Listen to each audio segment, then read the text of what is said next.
The documentary We Will Dance Again is very unique in the sense that it pieces together footage from the Nova Music Festival massacre from multiple different angles. And what I mean by that is that the filmmakers used a combination of survivor testimonies integrated with real footage from the actual massacre. You know, Hamas body cams, we know they ruthlessly and senselessly documented the whole thing for the world to see, and cell phone footage from survivors, from victims, mostly young adults, who documented on their phones what they thought were their last moments. And for many, it was, in fact, their last moments. So it's not an easy watch. We've seen the Nova footage online, but my take, Lidar, is that ultimately, this film is about humanity.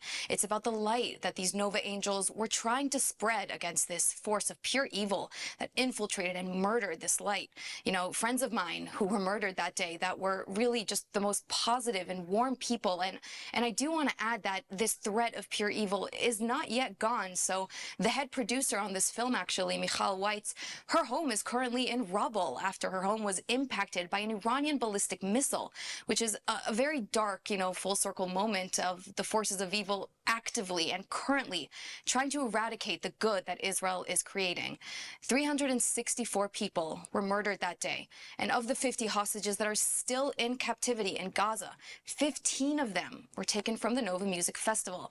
And we can't forget about them. So for their honor, for their sake, I think this documentary is educational, eye-opening, and a necessary watch to understand not just Israel's war in Gaza with Hamas, but Israel's war against the entire axis of evil.